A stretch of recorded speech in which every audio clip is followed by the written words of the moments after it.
दोस्तों अब जो हम पढ़ने वाले हैं वो हमारा प्रैक्टिस सेट है अपनी लास्ट वीडियो से रिलेटेड। जिस लास्ट वीडियो में हमने पढ़ा था इफ एल्स स्टेटमेंट, तो इफ एल्स स्टेटमेंट से रिलेटेड ये एक प्रैक्टिस सेट है और इसके थ्रू आप प्रोग्रामिंग को और ज़्यादा अच्छे से समझ पाएंगे कि इफ एल्स से रिलेटेड जो प्रोग्रामिंग हम लोग करते हैं उसको आप अपने प्रोग्राम में और इफेक्टिव तरीके से कैसे अप्लाई करेंगे और आप इसको करने के बाद उससे आप अप्लाई कर पाएंगे और उसको बहुत अच्छे से समझ जाएंगे। तो यहाँ पे मैंने अभी 3 प्रोग्राम लिए हैं। इन 3 प्रोग्राम के थ्रू मैंने आपको इफ एल्स स्टेटमेंट और ज़्यादा डीप में समझाने की कोशिश करी है। तो देखते हैं हम कि हमारे प्रोग्राम क्या हैं और वो कैसे इफ एल्स स्टेटमेंट का यूज़ करते हैं अपने अंदर। तो देखिए यहाँ पे मैंने एक कैरेक्टर वैल्यू ली है और यूज़र से मैंने वो कैरेक्टर वैल्यू एंटर करा दी है CH के मेमोरी ब्लॉक में, एड्रेस ऑफ CH पे भेज दी है। अब हम ये चेक कर रहे हैं एक्चुअली जो प्रोग्राम है वो प्रोग्राम आपका ये है कि हम अगर कोई अपर केस का लेटर डालते हैं, लेट की capital A, capital B, capital C, कोई भी अपर केस का लेटर Z तक अगर हम एंटर करते हैं तो हम अपने प्रोग्राम के थ्रू उसे कन्वर्ट कर रहे हैं लोअर केस में, लोअर केस के अल्फ़ाबेट में। और अगर हम लोअर केस का अल्फ़ाबेट डालते हैं small a, small b, small z तक अगर हम कुछ भी एंटर करते हैं तो हम उससे कन्वर्ट कर रहे हैं, किस में कन्वर्ट कर रहे हैं? अपर केस के लेटर में, मतलब अपर केस के अल्फ़ाबेट में। इसको करने से पहले आपको एक चीज़ जानना बहुत ज़रूरी है कि हम जो अपने एस्काई कोड की जो हम टेबल आपने देखी होगी इसकी, जिनके एस्काई कोड की, तो उसमें क्या होता है कि कैपिटल A का जो एस्काई कोड है वो होता है 65। इसी तरह अगर हम कैपिटल B की बात करें तो 66 होता है। और अगर हम स्मॉल केस के A को चेक करते हैं तो इसका जो एस्काई कोड होता है वो होता है हमारा 97। और इसी के उसमें हम देखते हैं कि B का जो एस्काई कोड है, B का एस्काई कोड होता है 98।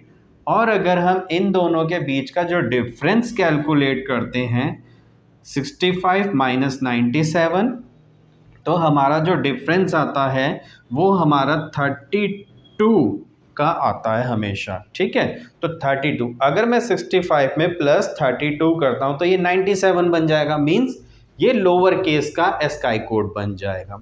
इसी हिसाब से अगर मैं B को देखता हूँ तो B में अगर 66 है और प्लस 32 करता हूँ तो वो बन जाएगा 98, जो कि स्मॉल केस के B का एस्काई कोड होगा। तो इसी चीज को लेके हमने क्या करा है, अपने अपर केस के लेटर को लोअर केस में और लोअर केस के लेटर को अपर केस में कन्वर्ट किया है।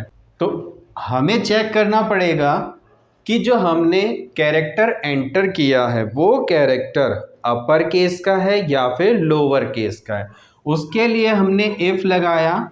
इफ जो CH है वो अगर हमारा किस रेंज का है, कैपिटल A से बड़ा है या कैपिटल A के बराबर है, एंड साथ के साथ कैपिटल Z से छोटा या फिर कैपिटल Z है, अगर इस रेंज का है तो हम उस कैरेक्टर में क्या कर रहे हैं, CH किसके इक्वल हो जाए, CH is equal to CH plus 32। अब 32 करेंगे और CH में देखते हैं उस हिसाब से। सपोज हमने कैपिटल B एंटर किया तो CH के अंदर जो एस्काई कोड है वो है हमारा 66। अब 66 प्लस 32 करेंगे तो कितना बन जाएगा, 98, और CH के अंदर 98 स्टोर हो गया। अब 98 के हिसाब से अगर हम फिर यहाँ पे एल्स में तो जाएगा नहीं, एल्स इफ में, और यहाँ से प्रोग्राम बाहर आ जाएगा। कन्वर्टेड अल्फ़ाबेट, जो हमारा कन्वर्टेड अल्फ़ाबेट है वो क्या होगा, इज %C की फॉर्म में प्रिंट हो रहा है, कन्वर्जन हो रहा है किसका, CH। अब CH में है कितना, 98 जब कैरेक्टर फॉर्म में आएगा तो वो क्या बन जाएगा, स्मॉल b, और हमें स्मॉल b प्रिंटिंग में मिल जाएगा। अगर ये कंडीशन फॉल्स होती है, इसी हिसाब से हमने अगला क्या चेकिंग लगाई है, एल्स इफ कि सी एच जो है वो greater than equal to small a, मतलब स्मॉल ए से स्मॉल जेड की रेंज का है, मतलब स्मॉल जेड से छोटा या स्मॉल जेड के बराबर कैपिटल लेटर में कन्वर्ट हो जाए अगर इस रेंज का है तो उसके लिए हमें क्या करना पड़ेगा, सी एच में लेट करते हैं कि स्मॉल लेटर का ए स्टोर है। अब स्मॉल लेटर का ए स्टोर है तो इसका मतलब इसमें 97 होगा, है ना। और 97 माइनस 32 अगर हम करते हैं तो हमें जो मिलता है वो क्या मिलता है, रिजल्ट 65। और 65 को जब ये प्रिंटिंग में डालेंगे परसेंटेज सी और सी एच की वैल्यू, तो हमें क्या मिलेगा यहाँ पे, कैपिटल ए। तो ये किस में कन्वर्ट हो जाएगा, कैपिटल में। अगर अपर केस डला है तो लोअर में, और लोअर में डला है तो अपर केस में। अदरवाइज हमने इसमें से एल्स स्किप, अदरवाइज हमें कुछ नहीं करना, ठीक है। अदरवाइज जो भी कैरेक्टर आएगा वो एज इट इज प्रिंट हो जाएगा, ठीक।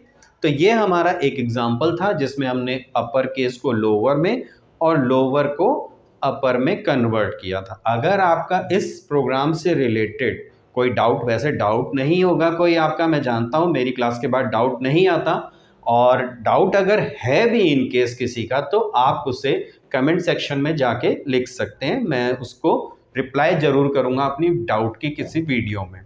तो नेक्स्ट पे आते हैं। नेक्स्ट प्रोग्राम भी हम पहले अल्फ़ाबेट वाला ले लेते हैं, जिसमें हम ये चेक कर रहे हैं कि यूज़र से हमने एक कैरेक्टर एंटर कराया और वो कैरेक्टर यूजर ने क्या एंटर किया है कीबोर्ड से, अपर केस का अल्फाबेट, लोअर केस का अल्फाबेट, डिजिट, या फिर कोई स्पेशल कैरेक्टर जैसे कि हैश हो गया, @ हो गया, डॉट हो गया, डॉलर का साइन हो गया, सब हमने स्पेशल कैरेक्टर में काउंट कर दिए हैं। तो देखते हैं प्रोग्राम के थ्रू इसको।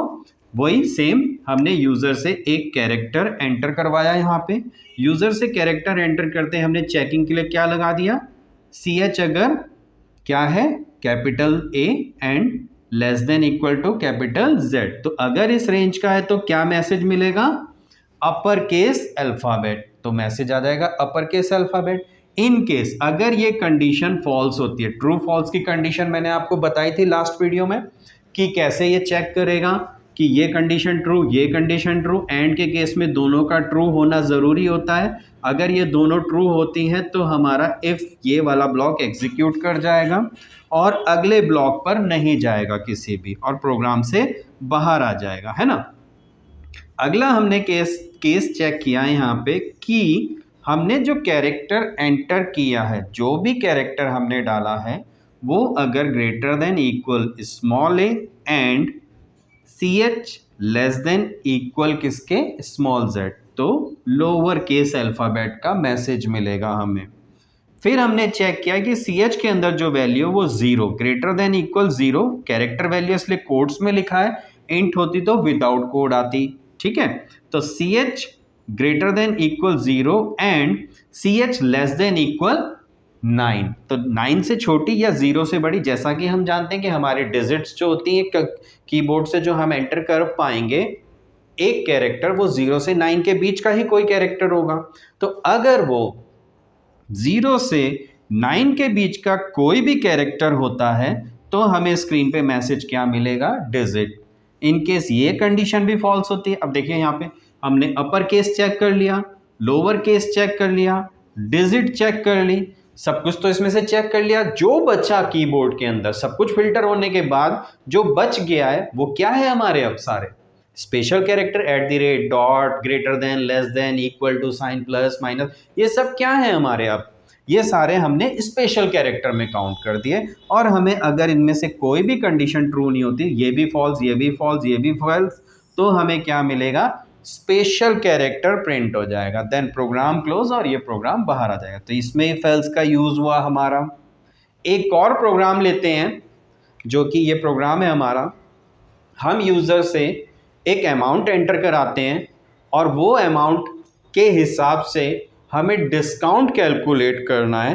तो देखिए मैंने यहाँ पे डबल टाइप का एक वेरिएबल लिया, जैसा कि आप जानते हैं डबल क्या होता है, डेटा टाइप, और फ्लोट से इसका साइज़ थोड़ा बड़ा होता है, और ये एक पॉइंट वाले नंबर्स, फ्लोटिंग पॉइंट नंबर्स को क्या करता है, स्टोर करता है अपनी मेमोरी में, ठीक है।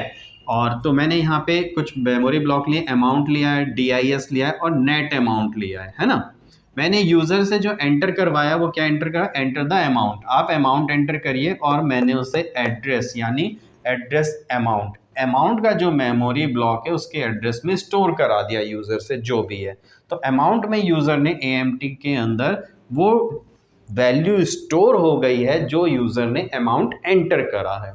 अब हम उस अमाउंट के हिसाब से कुछ कैलकुलेशन लगा रहे हैं कि हमें इतने अमाउंट पे इतना डिस्काउंट, इतने अमाउंट पे इतना डिस्काउंट। तो देखिए यहाँ पे हमने चेक किया, इफ अगर अमाउंट हमारा 50,000 से ज़्यादा है, 50,000 से ज़्यादा है अगर, तो 50,000 से ज़्यादा होने पे हमने क्या किया, 7% डिस्काउंट कैलकुलेट किया। तो उसके लिए जो यहाँ पे लिखा गया है, क्या लिखा गया है, अमाउंट। यहाँ पे अमाउंट आ जाएगा जितना भी यूज़र ने डाला होगा, अमाउंट इंटू 7/100, 100 से डिवीज़न। जैसे कि आपको पता है कि किसी भी चीज़ का कोई अमाउंट परसेंटेज में कैलकुलेट करने के लिए हमें ये इक्वेशन लिखनी पड़ेगी। तो जो भी अमाउंट कैलकुलेट होगा वो किस में आ जाएगा, DIS में स्टोर हो जाएगा। कब, जब 50,000 से अमाउंट ज़्यादा होगा तब। ठीक, अगर ये कंडीशन ट्रू होती है तो यूज़र ने जो अमाउंट एंटर किया अगर वो 50,000 से ज़्यादा है तो ये वाला कैलकुलेशन मतलब कि 7% डिस्काउंट कैलकुलेट हो जाएगा।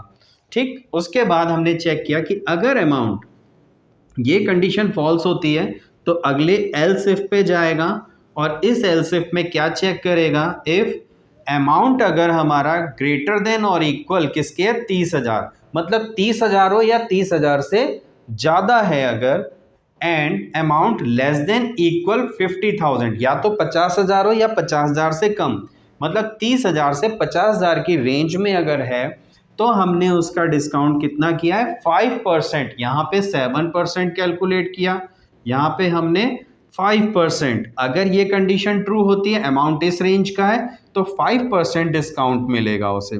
और वो 5% डिस्काउंट जो है वो कैलकुलेट होके जितना भी अमाउंट बनता है वो किस में आ जाएगा, DIS वेरिएबल में, इस मेमोरी ब्लॉक में स्टोर हो जाएगा। तो आप ये फॉर्मूला जानते ही हैं कि कैसे डिस्काउंट कैलकुलेट हो रहा होगा, ये एक्सप्लेन करने की ज़रूरत नहीं है आपको।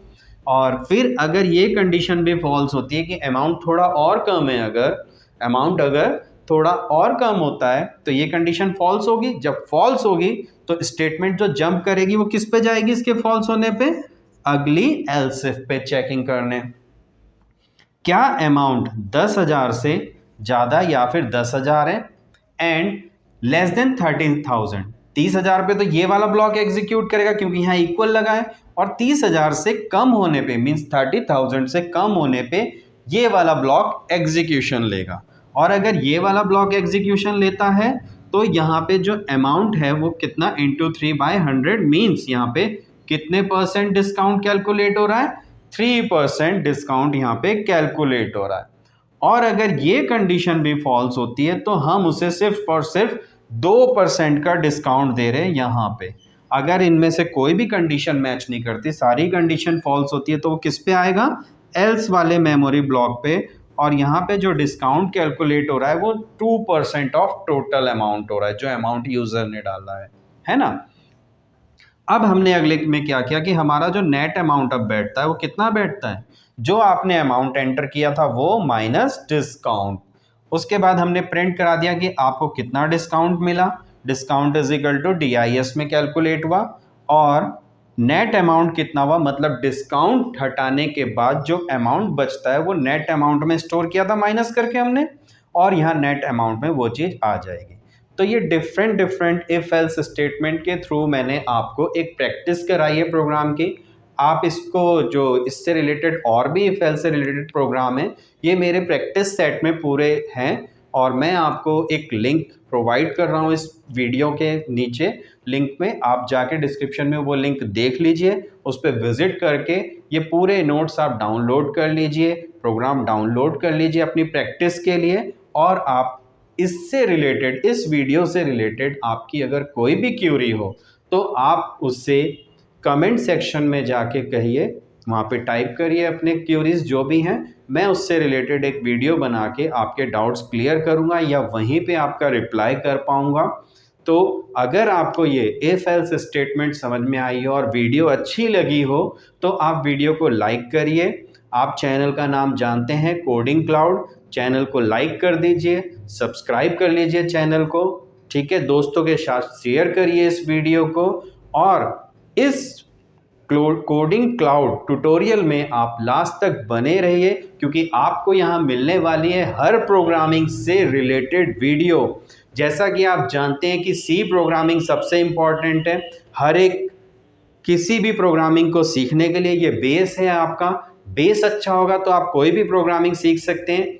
सी प्रोग्रामिंग की वीडियो कंप्लीट होने के बाद मैं बहुत जल्द ही जो बनाने वाला हूँ वो .NET और जावा पे वीडियो बनाने वाला हूँ आपकी। और जितना ज़्यादा हो सके आप चैनल को सब्सक्राइब कर लीजिए, वीडियो को शेयर कर लीजिए और वीडियो को कंटिन्यू देखते रहिए। मिलते हैं आपसे नेक्स्ट सेक्शन में, जो कि आप जानते हैं अब हमने इफ एल्स स्टेटमेंट कंप्लीट कर लिया है और अब हमारा सेकंड एपिसोड जो स्टार्ट होने वाला है वो हमारा होने वाला है अगला, वो है हमारा स्विच स्टेटमेंट में, जिसमें मैं आपको स्विच स्टेटमेंट कंप्लीट करवाऊंगा। तो मिलते हैं नेक्स्ट वीडियो में, तब तक के लिए good bye and take care.